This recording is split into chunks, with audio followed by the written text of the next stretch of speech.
Bartov ist Professor of European History an der Brown University in Providence und war Inhaber verschiedenster Fellowships am Harvard Radcliffe Institute for Advanced Studies, Fellowship der Guggenheim Foundation, war Junior Fellow an der Harvard Society of Fellows, Visiting Fellow at Princeton's Davis Center, auch ein Fellow der Alexander von Humboldt Stiftung und vor, ich glaube, 2 Jahren hier am IFK auch Gast des Direktors, wo er bereits über dieses Projekt, das wir uns heute auch vorstellen wird, gearbeitet. Im vergangenen Jahr auch zum Mitglied der American Academy of Arts and Sciences gewählt worden und wird, wie er mir gerade verraten hat, 2007 an der American Academy in Berlin sein für ein halbes Jahr. Bartov ist denjenigen, die Holocaust-Studies machen, kein Unbekannter. Hervorzuheben wäre vielleicht sein Buch Hitlers Army, Soldiers, Nazis and War in the Third Reich. Eine der Studien, die sehr früh auch das Bild der sauberen Wehrmacht in Frage gestellt haben, nachhaltig in Frage gestellt haben. Andere Arbeiten von ihm, Murder in Our Midst, Mirrors of Destruction, sind eigentlich, kann man sagen, Klassiker der Holocaust-Studies geworden. In allen seinen Arbeiten hat, das fand ich eigentlich immer sehr spannend, versucht er, das so sagen darf, eigentlich einen Blick auf die Verbrechen mit Fragen der Repräsentation auch immer zu verbinden, und genau darum wird es auch heute in seinem Vortrag gehen, Guilt and Accountability in the Postwar Courtroom. Es geht um Verbrechen im von Deutschen besetzten Ostgalizien im Distrikt Lemberg, um einen sehr interessanten Ort, aus dem nicht nur Bartovs Mutter stammt, sondern auch Simon Wiesenthal, um den es ja hier auch immer geht, gleichzeitig aber auch Personen wie Josef Agnon und Emanuel Ringelblum, der für Holocaust-Studies ja auch kein unbekannter und keine unwichtige Person ist, den man vielleicht sogar als einen der Gründungsväter der Holocaust-Studies während des Holocausts noch bezeichnen könnte. Bitte. Vielen Dank. I will have to ask your forgiveness, and I will be talking in English. I'll try not to talk too quickly and unclearly, and I'll be glad later on to take questions in German, of course. Just a couple of words of introduction. Thank you very much for the invitation. Thank you for the very thorough introduction. As was mentioned already, this paper in some ways is relevant to our meeting, obviously not only because Wiesenthal came from Buczacz, but also because Wiesenthal, of course, dedicated his life to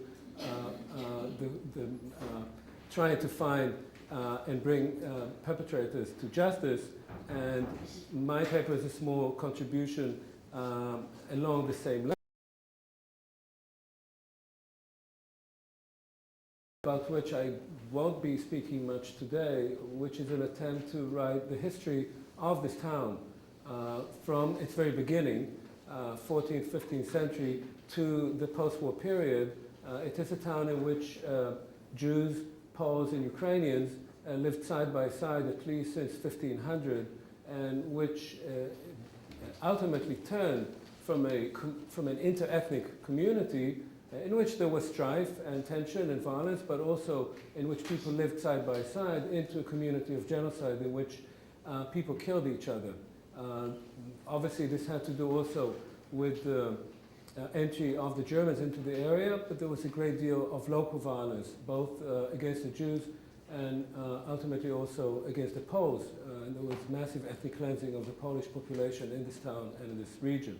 But I won't say more about that. Just one last word before I begin the paper itself. I find it particularly apropos that my paper comes after Michael Witt's paper. There is a strong link between the two. In a sense, my paper tries to do what Michael Witt, I think, has recommended that we do, and that is I actually talk here also about the victims by name and what happened to them. So I must say that part of this paper is a bit explicit and painful, so you will have to bear with me. In the late 1950s and 1960s, a series of trials of former Nazi perpetrators took place in the Federal Republic of Germany. The best known was the Frankfurt Auschwitz trial of 1963-65. Other trials focused on the destruction of Jewish communities in Eastern Europe.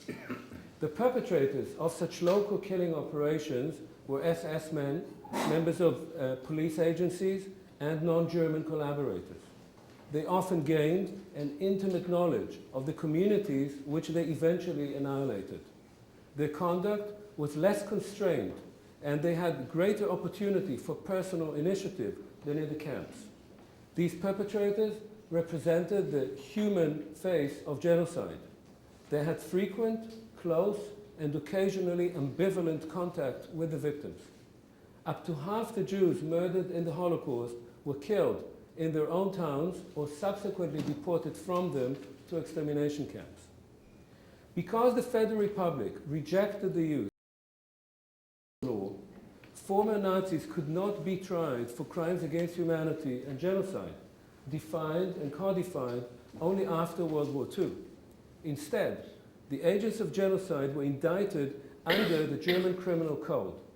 This code defines a murderer as, I'm sorry that this is a translation from the German into the English, as anyone, I'm quoting, who kills a human being from lust for killing, to satisfy his sexual drive, from avarice or other base motives, treacherously, cruelly, or by means endangering the community, or in order to facilitate or conceal another crime, end of quote. The German Supreme Court determined that base motives included racial hatred and anti-Semitism. But this subjective definition of motives was difficult to apply in cases involving state-directed genocide, and defendants invariably denied any anti-Semitic sentiments. In 1960, the charge of manslaughter fell under the statute of limitations.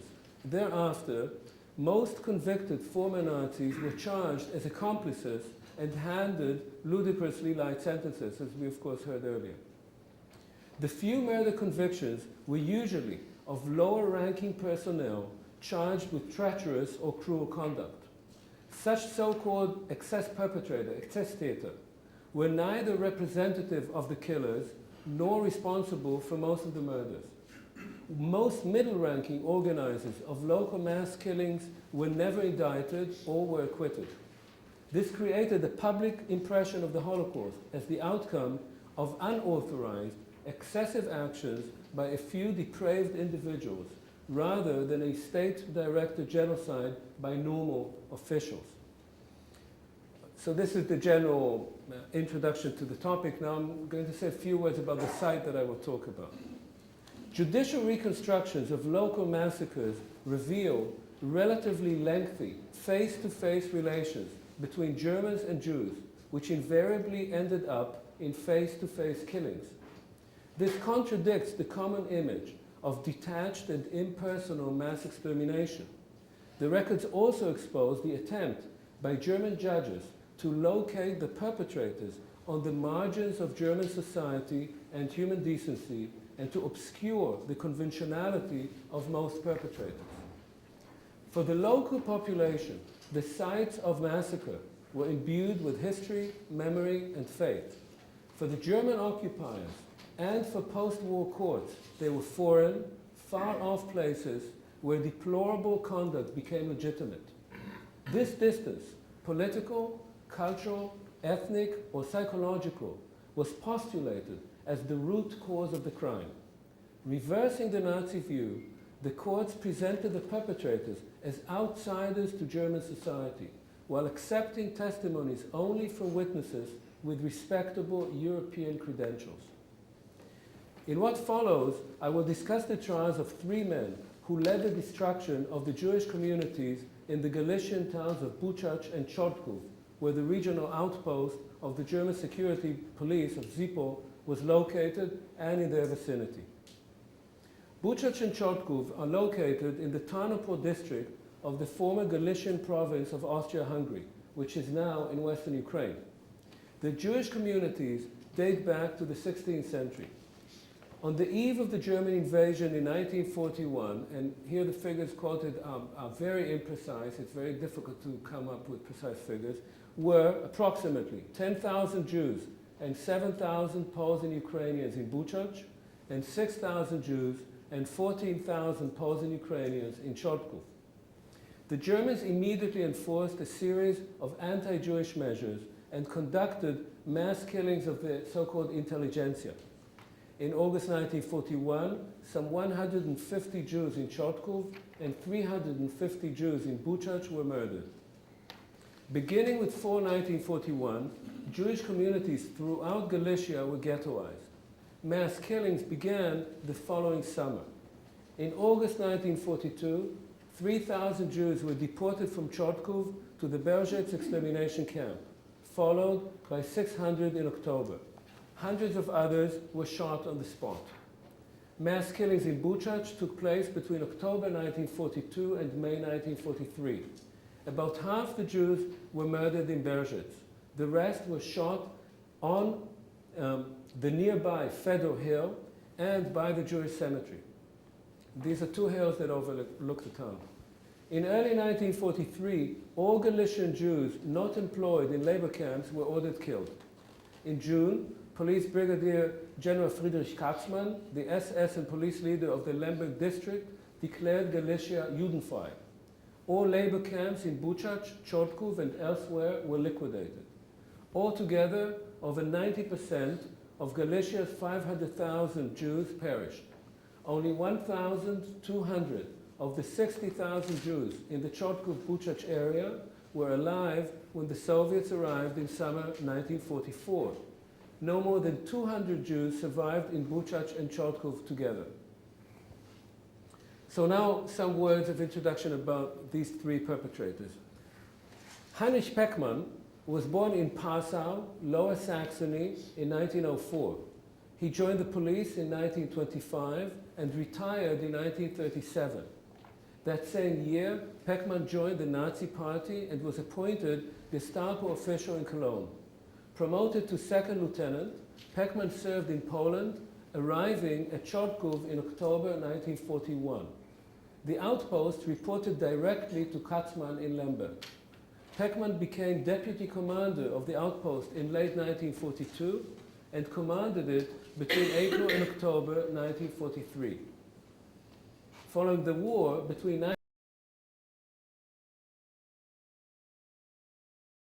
sergeant with the Cologne police force. Second, Kurt Willi Otto Kölner was born near Leipzig in 1908. Trained as an auto mechanic, Kölner became company manager and owned a car rental agency. In 1938, he joined the SS and the Nazi Party, ostensibly to save his socialist father from being sent to Buchenwald. After service in Warsaw, Kölner went to Lemberg in August 1941 and then to Czortkow in December, where he was put in charge of Jewish affairs, Judensachbearbeiter, until the outpost was dismantled in 1944. After the war, Kölner moved to West Germany, where he was arrested in 1958. The last one, Paul Tomanek, was born in Petershofen, Silesia, in 1909. This region came under Czech control in 1920 and was annexed by Germany in 1938. Tomanek spoke Moravian at home, which is a Slavic dialect, was educated in Czech, and served in the Czech army and police. In 1939, he volunteered to the Nazi-recruited auxiliary police, trained with the SS, and joined an SS murder squad in Lublin. Recruited by the Waffen-SS, Tomanek became deputy commander of the Kamionki labor camp near Tarnopol, Galicia, in October 1941. Between November 1942 and June 1943, he commanded the labor camp in Czortkow and other camps in the region. He was arrested in West Germany in 1957. So what crimes were these three men charged with? As deputy and commander of the Czortkow outpost, Heinrich Peckmann directed the murder of tens of thousands of Jews. Yet he was indicted for only 2 murders, killing the bookkeeper, Jakob Zeldman, in a village near Czortkow in September 1942, and killing the handicapped Levi Auerbach in Czortkow in October 1943. As Jewish affairs official in Czortkow, starting summer 1942, Kurt Kölner made a handsome profit from bribes for stamping work cards as protection from deportation. He then facilitated the first massive deportation, as you remember, of 3,000, of about half the community to Belgians. Yet participation in this and other roundups could not bring indictment for murder. Kölner was thus charged with 11 separate cases of murder. In Czortkow, these included shooting the 15-year-old Chaim Morgenstern for trying to escape execution in August 1942, shooting the handicapped Rivka Schwebel and the elderly Shlomo Hershkovich point blank in the head for failing to keep up with other deportees in October 1942, shooting the plumber Shor, his wife, and their child during the liquidation of June 1943, and shooting the youths Emil Kitai and Chania Adler point blank in the head as they begged for their lives on their knees for trying to enter the labor camp. This time, Kölner was accompanied by his 5-year-old son.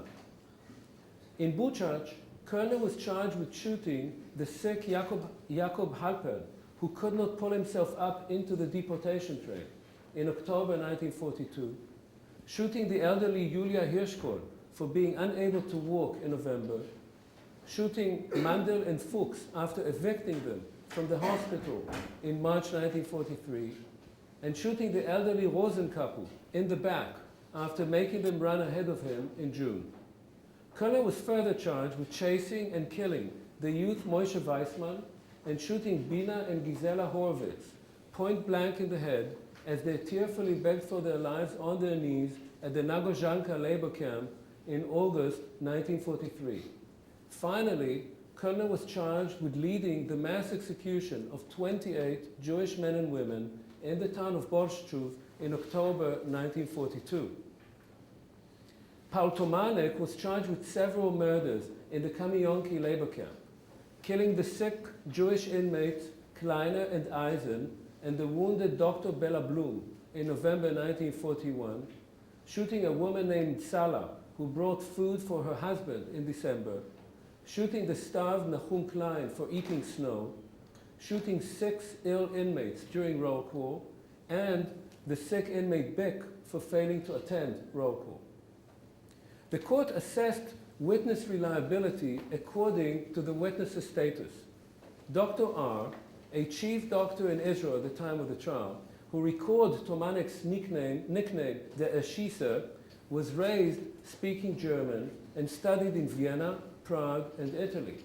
The witness G, who testified that inmates referred to the defendant as, quote, the red dog Tomanek because of his red hair and brutality, was a Polish law school graduate. The witness O, an officer in the Austrian-Hungarian army, graduate of law schools in Lemberg and Vienna, and former factory owner in Tarnopol, described Tomanek's arbitrary shooting of his 21-year-old nephew, Ossia Seret, in the town square of Tarnopol. These testimonies were accepted by the court without reservation. In Czortkow, Tomanek had absolute power over some 300 Jewish men and women in the labor camp he commanded.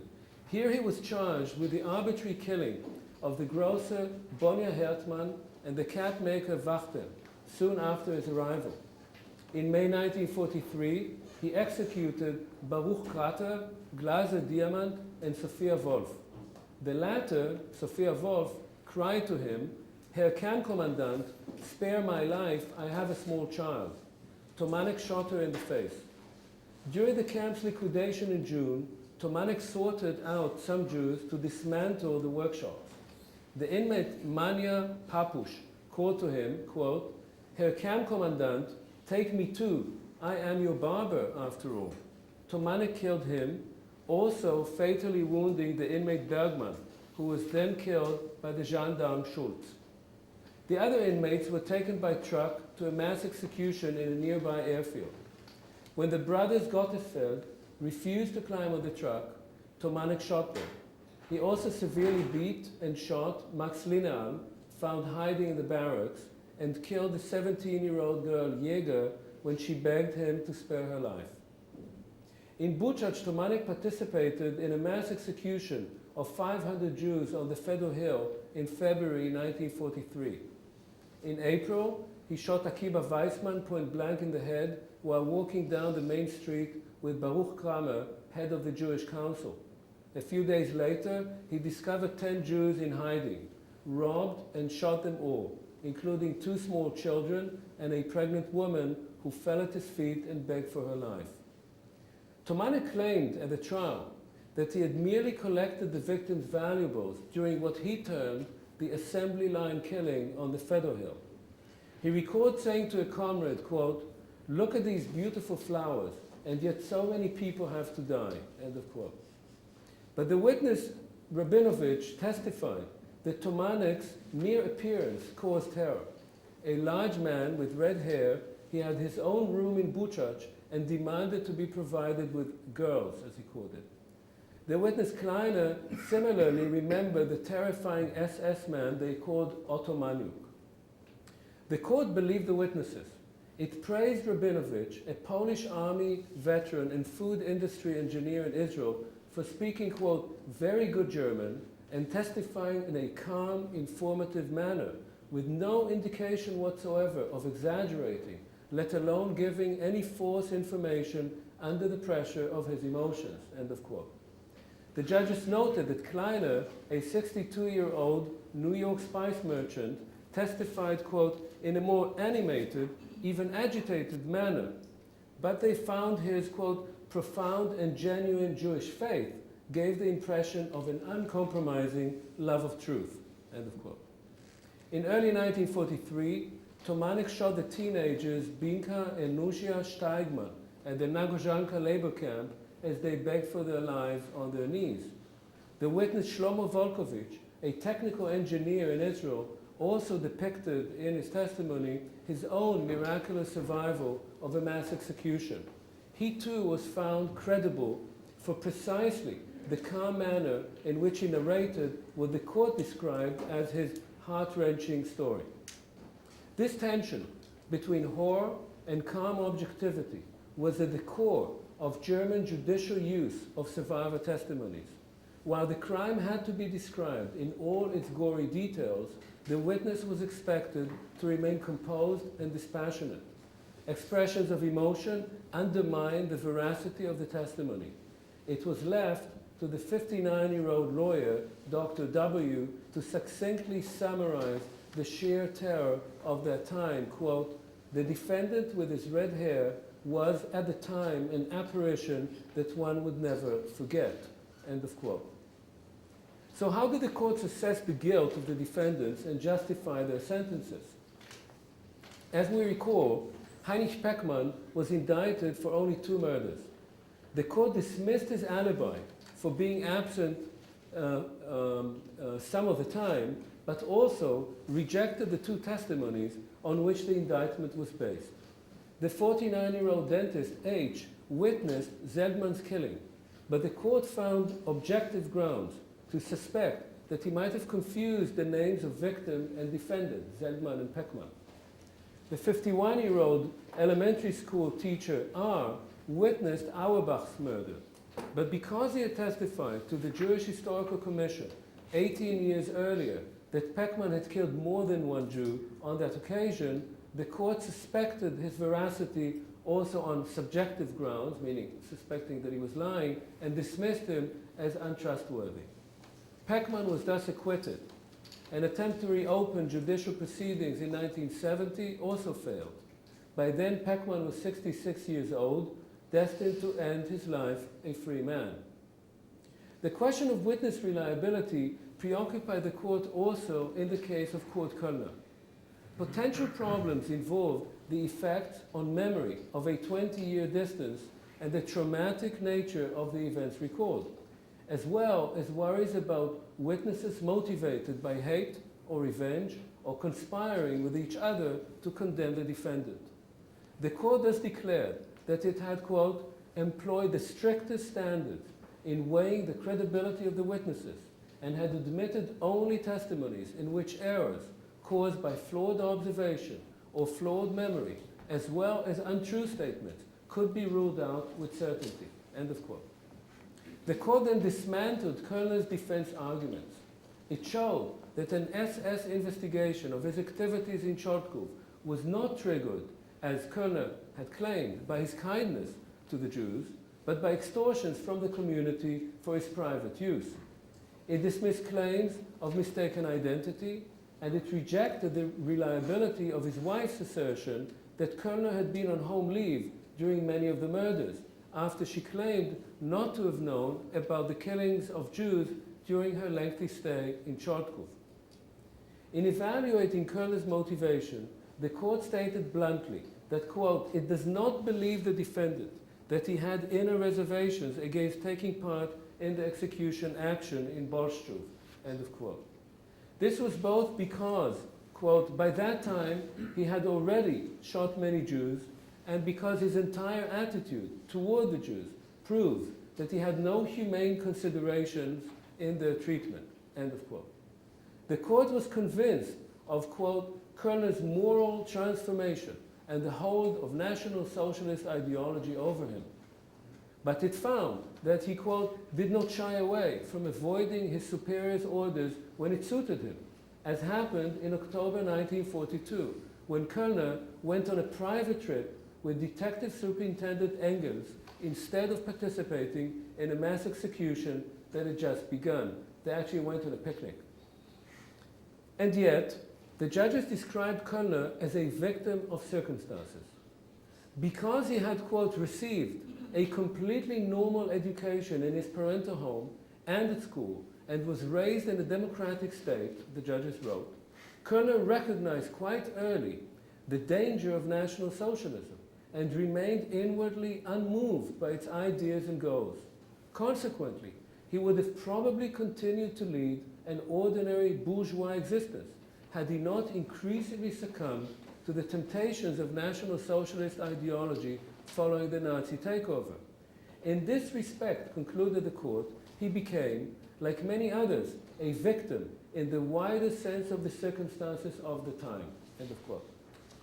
Koellner's moral guilt, according to the court, therefore consists, I quote again, in the fact that he moral and human restraints, and that in the effort to promote his own advancement and profit, he became a compliant and pliable instrument of the regime, especially in the planned eradication of the Jews, even though, according to his own description, he knew precisely that this is murder. End of quote. Thus, Koellner was both a victim and a profiteer of the circumstances, using the regime to his own ends, just as it had made him into its instrument. Koellner was found guilty of 9 counts of murder and was sentenced to life imprisonment because he had, quote, committed offenses against defenseless people and had pitilessly and without any scruples destroyed the lives of elderly and in part ill persons and young people, end of quote. But to the end, the judges wavered both about the nature of his motivation and the extent of his guilt. Was Koellner moved by, quote, calculation and personal profit, or by a feeling of racial superiority, end of quote? And was his moral guilt modified by the fact that, quote, these acts were perpetrated in a period in which the actions of the regime extensively effaced the concepts of justice and injustice, and in which the respect for human life had largely vanished, end of quote. This was the moral and legal conundrum. Was Koellner a murderer who acted normally in abnormal times, or a normal person transformed into a murderer by circumstances beyond his control? The same conundrum was revealed in Tomanik's case. Here too, the court rejected Tomanik's assertion of superior orders, first by pointing out the available room for personal initiative. Tomanik basically said that he could do whatever he liked in Czortkow and nobody cared about him in Lemberg. And second, by insisting that Katzmann's order was blatantly criminal and could not be seen as binding. To quote the court, it is the basis of any moral order that the life of an individual who is not guilty of anything is inviolable, end of quote. Guilt derived from the ability to distinguish good from evil. As the court noted, Tomanek, quote, was raised in well-ordered family circumstances, educated according to the general moral teachings, and had a confessional commitment. He was raised a Catholic. Hence, the inviolability of human life was always presented to him. And because he was educated in the democratic Czechoslovakia, according to the court, he was not exposed to racial hatred. Therefore, argued the court, Tomanek should have recognized that the Katzmann order was a monstrous injustice.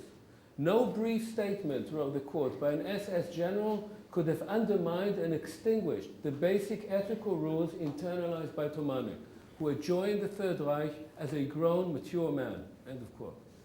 That he, I'm quoting again, recognized the unjust nature of the Katzmann order was indicated to the judges by the fact that at least once Tomanek, quote, consciously drank himself senseless so as not to be present at the liquidation, as this already disgusted him. This, the court asserted, is not the way a man behaves when he is convinced that he is doing the right thing, end of quote. In truth, of course, mass killings of Jews were commonly accompanied by heavy drinking. Does this indicate lack of conviction or mere physical revulsion? Was the entire genocide of the Jews carried out by men filled with doubt? Would the genocide perpetrated by truly committed men be any worse? Is conviction irrelevant to genocide? The court did not address these questions, but its argumentation highlighted the troubling role of ideological conviction engaging individual guilt in state-directed genocide. The court also dismissed Tomanek's alleged fear of punishment by noting that, quote, no SS man who did not take part in executions of Jews faced danger to his own life and limb, end of quote. To be sure, Tomanek, wrote the court, would have had to reckon with being dismissed from his post and possibly being sent to the front, end of quote. But this was the fate of millions of other Germans and could not justify compliance with criminal orders. Tomanek was thus found guilty of 26 counts of murder and sentenced to life imprisonment. But he too was presented as a victim of circumstances. This is, by the way, a different court. This is a court in Hagen. Although they say almost exactly the same thing. The court was convinced, quote, that the defendant would have continued to lead a decent life had he not come into contact with the horrible ideas and plans of the SS leadership for which he does not bear any responsibility. To this extent, concluded the court, he became, like many others with him, in a wider sense, also a victim of that time, end of quote. But Tomanek was also victim of his ambiguous ethnic identity. His fate, as the judges put it, was formed also by the circumstance of being a resident of the borderlands, whose national identity could have been seen as somewhat questionable. These circumstances, argued the judges, stimulated many such border or ethnic Germans, once they were back under German rule, to endeavor to demonstrate and prove that they were especially reliable and especially good Germans. The defendant also made such an endeavor, end of quote. So what was the core of Tomanek's guilt? For the court, it consisted in, quote, that as a result of his weakness of character, he subordinated all the basic teachings he had earlier acquired to the effort to prove that he was a reliable German. He therefore offered himself ruthlessly and unconditionally to his contemporary superiors, not because he was convinced of the moral justification of this conduct, but because he saw it as serving his own personal interest, even though he clearly understood the dreadful injustice that would be carried out against the Jews. He also hoped to profit if he behaved in the manner required and expected of him. And indeed, he led a good life. He had his own house in Czortkow, his own room in Buczacz, owned a car and a Batman, accommodated his wife and child and even his father, and avoided being sent to a frontline unit.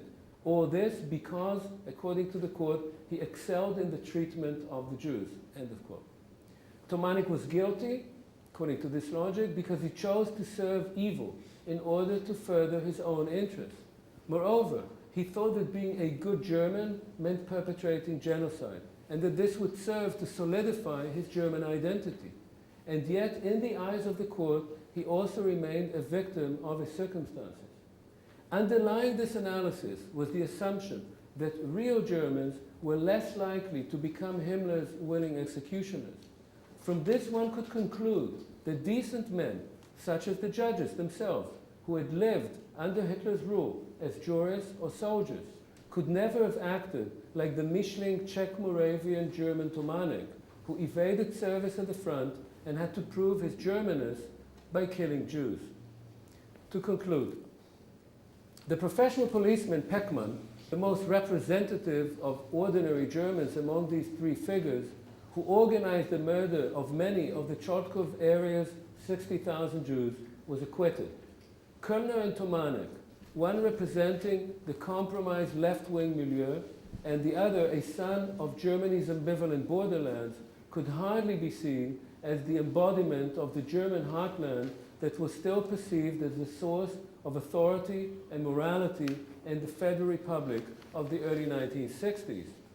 Tomanek seems at first characteristic of the crass, brutal, and sadistic low-ranking Nazi perpetrator. But in fact, he was only partly German, was raised in a decent Christian family and a democratic country, and was motivated by his outsider status. Kölner, too, seems at first typical of slightly higher-ranking Nazis, slick, manipulative, and opportunistic. But he was raised in a strongly socialist family. I didn't have time to describe the whole background of his family. True, neither would have become a mass murderer had Hitler not come to power. But the Nazis came to power, maintained it, and used it to perpetrate genocide precisely because such men were so willing to help them. Or rather, the Nazis were such men as Kölner, Tomanek, and Peckmann. The moral consciousness of these men, so necessary in order to convict them, also implicated more Germans than the court would allow. The judges tried to show that decent men become killers if in evil times they abandon their humanity for opportunistic reasons. But opportunism is perhaps the most characteristic feature of Germany under Nazism, as well as many other societies under totalitarian or dictatorial rule. After the fact, very few people are punished for towing the line.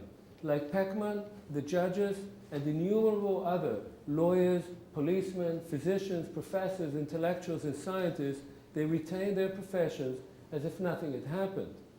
Thus, the perpetrators remain elusive figures. The convicted were not typical, and the typical were not convicted. And yet, when observing genocide at the local level, we may grasp its undeniable, if terrifying, human dimensions. The perpetrators often know their victims. They are motivated by the most mundane urges, even as they commit the most abominable crimes. The killing is both systematic and gratuitous. The killers are aware that they are committing murder. They choose to kill because they expect to profit from their actions, as they often do, and hope to evade punishment, which is mostly the case. Even when reckoning comes, it is usually belated, often greatly diluted, and invariably wrapped in layers of rationalizations that protect society, even the justice system itself, from being drawn into the scene of the crime. Thanks.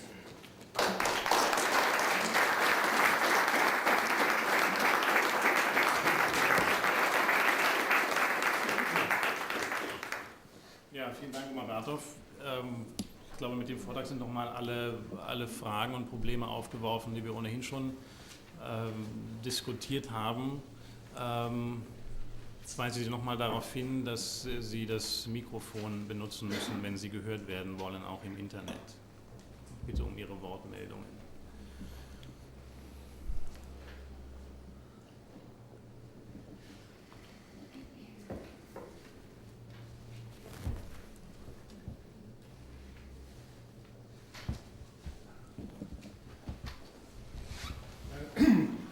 May I speak in German? Ja, bitte, bitte. Ich denke auch, es ist ein sehr beeindruckender Vortrag, der dieses Problem, dieses Problem aufwirft, was womöglich nicht gelöst werden kann, dass die Verurteilung von Straftätern wegen Mord auf einer Vorstellung von Verbrechen beruht, die in einer bürgerlichen Gesellschaft des 19. Jahrhunderts entstanden ist. Und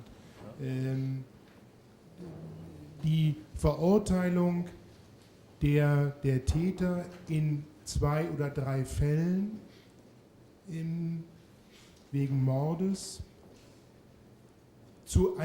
in einem Fall zu einer lebenslangen Strafe kommen kann, was, wenn man den Satz ernst nimmt, dass wenn ein Mensch getötet wird, eine Welt zerstört ist, auch die Verurteilung wegen des Mordes an einem Menschen Gerechtigkeit geübt wird, dennoch es nicht dem entspricht, was dieser Mann mit mehreren tausend Morden getan hat, entsprechen kann. Und dass diese Kluft uns beschäftigen wird, solange möglicherweise, und das wäre eine Frage, eine Überlegung, solange nicht ein International Criminal Court Maßmörder als Strafrecht und Strafverfolgungsstrafbestand auch jemand wegen Massenmord verurteilt werden kann. Well, the one thing that I can say is that there was, of course, a choice in 1949, 1950. West Germany could have chosen to accept the basic legal concept of genocide and crimes against humanity as it was defined in Nuremberg, and some states did so, and other states did not. In Germany, the legal community was very strongly opposed to that. There was a big debate, as you know. It was opposed to ex post facto law, which, according to the Nuremberg, to the London Convention and Nuremberg, was actually accepted. After all, laws were applied to genocide after genocide had taken place. Because of that, the conundrum was created that people who participated in genocide, in mass murder, state-directed murder, had to be tried according to a criminal code that had been defined in the 19th century according very much to 19th century bourgeois concepts. Not only that, but there was a peculiarity to the German criminal code which created a situation that obviously had not been thought about by the writers of this code, that the only people, or the only way to convict Nazi perpetrators of murder was if you could prove that they did something that was beyond the framework in which murder was taking place. And that created, if you like, an absurd, if you like, a tragic condition in which people had to be tried for being Exzesstäter, that is, if they worked according to the rules set by the SS, by the Nazi state, they were okay. That is, of course, there was a general statement that this was a criminal regime, but they bore no direct personal responsibility. Only if they went beyond that, if they acted in a sadistic manner or sexual, or then they could be indicted. And that, of course, distorted the entire view of what the genocide was all about. There could have been another choice, but it was not taken, and I'm not sure that the people who chose to keep the criminal code understood what the implications of that would be. It should also be said that between 45 and 50, about 5,000 trials took place in Germany by German courts, not Allied courts, of former perpetrators using the Genocide Convention. So it only after 1950 is this done away with. Wait. Oh, right. Yeah, Omer, you raise many, very important questions here. Just a couple. I mean, I was struck listening to what to your narrative that Michael Wild ended, I think, in response, I think, to a question by saying something to effect that, die Rechte der Täter, die vor Gericht stehen, dürfen nicht die Rechte der Ermordeten überdecken oder überschatten. And then said that perhaps, the only way or the best way, if I think, tell me if I'm wrong, to sort of bring back, so to speak, the Rechte der Ermordeten was through Erinnerung, right, and through memory. And it seems to me that one of the issues that you raise in the way that you present this trial testimony is the degree to which the Rechte der Ermordeten, so to speak, can be gleaned actually from the trial records. In other words, from sort of, hard historical evidence that didn't necessarily get taken seriously perhaps in the trial, but is there as a source. And I just, wondered whether there was, something you could say about that.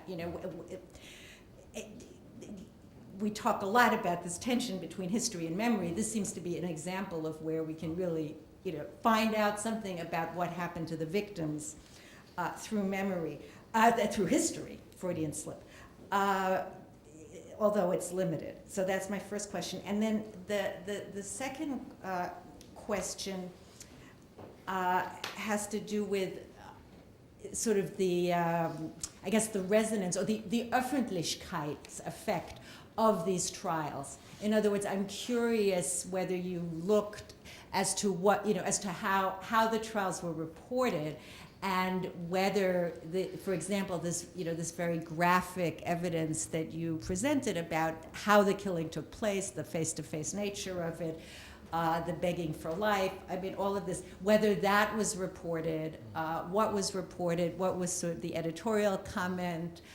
I'm interested in that also, what you know about it. And it seems to me, that in general, you've raised this question of to what degree, what can we find out from this type of evidence, and what are the limits and the possibilities of using this sort of hard evidence, and what it can tell us about victims and perpetrators. Thank you. I'll try to be brief. The first point you raise is exactly what I have in mind. That is, I find that a lot of the discussion about the tension between memory and history, which is also the tension between the narrative of the perpetrators and the narrative of the victims, to be false. There can be a tension between history and memory, but you can write the history of genocide basing yourself on good historical data from not only from 2 points of view, but from 5 points of view. You can write it from the point of view of the perpetrators, of the victims, of the collaborators, of the rescuers, of the bystanders, and I can add some more. And often they overlap in all kinds of ways. If the evidence is there, one kind of evidence, there are many others, but one kind of evidence is this. Now, this is a trial, of course, but trials have been used to reconstruct what happened from the point of view of the perpetrators. Not very often have people gone back to the actual trial records to see what the witnesses were saying. Not simply what they said about the killer, but what they said about the nature of the crime, what was going on. And so I think, yes, definitely this is something that interests me a great deal. It also, of course, and that's your last comment, it also tells you things about the nature of the crime that you will not find out if you only use perpetrator documents. You simply won't find it out. The intimacy of the contact between the victims and the perpetrators will not come out from perpetrator testimonies for very obvious reasons that we don't have to belabor here. It will come out from these kind of testimonies. That is not at all to undermine the importance of post-war testimonies. I find them very important. We can debate that, but this is something else. Your other comment regarding public response. Now, there are 2 very good books that somewhat different that came out just now by Devin Penders and Rebecca Whitman on the Auschwitz trials. And one of them in particular talks also about the public response. The trial that I'm talking about occurred before the Auschwitz trial, which is kind of interesting. And particularly in the case of the trial of Tomanek, which took place in Hagen I do have the responses, and they're very similar to those reported, if I remember correctly, by Rebecca Whitman. That is, that the newspapers, of course, focus on the sensational aspects of it, and the most sensational aspect there is that Tomanek is obviously a sadistic brute. And so they focused on that. And it was very much the same in the Auschwitz trial. And they play into the creation of what I think, and both Penders and Whitman also argue, is a distorted view of what actually happened that is created through these trials because of this mechanism we talked about. I wonder if you looked into the biographies of the judges. In other words, do you know enough about the judges to make that kind of analysis of their verdicts and their ideological motivation? And my other question is whether you know if this kind of ideological motivations of the judges is typical for other trials as well. Well, let me start by saying no. I don't know the identity of the judges, the biographies of the judges, and if anybody could help me discover.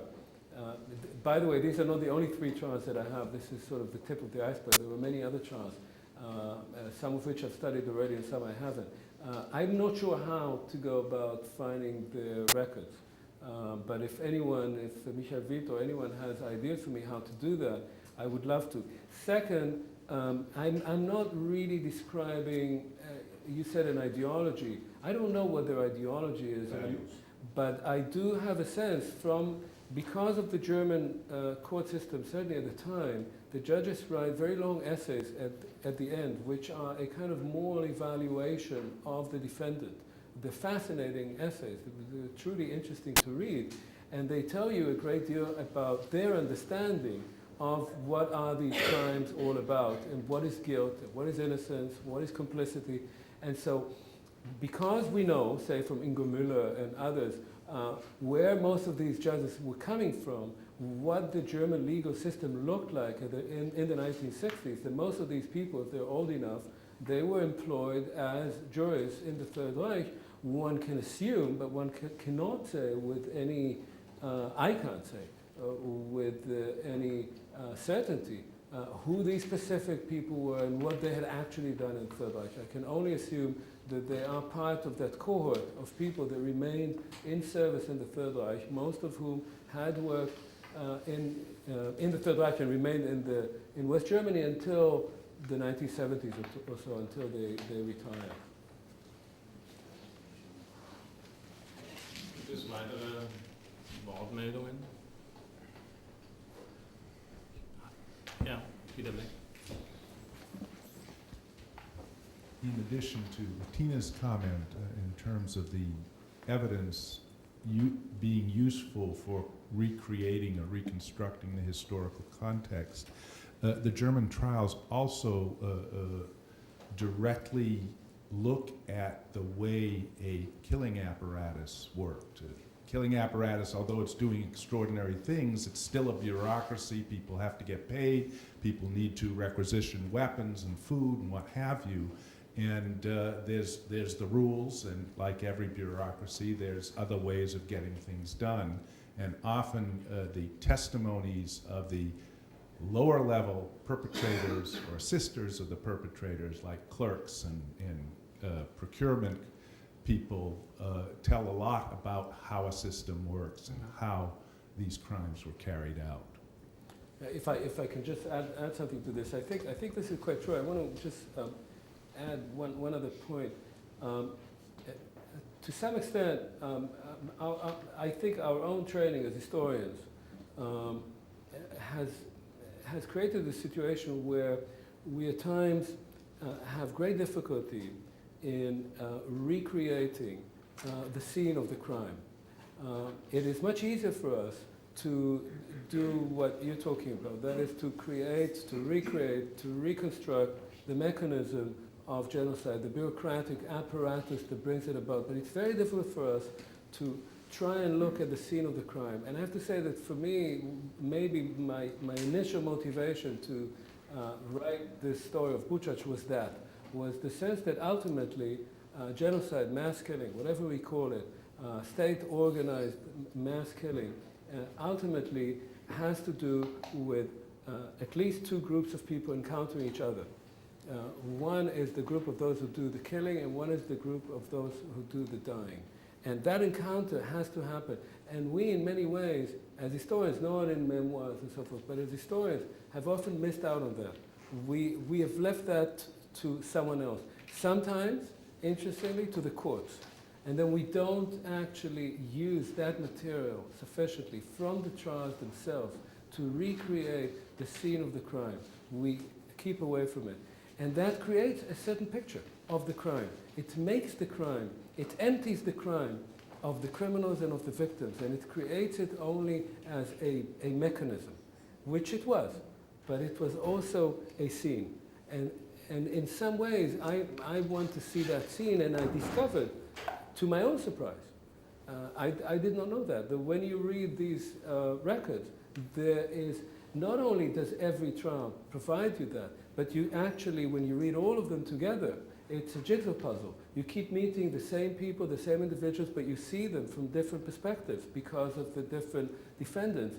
And you are, in a sense, in a kind of Rashomon situation where you ultimately are creating something that you know existed, but you knew nothing about its real nature. And something about that nature appears through that.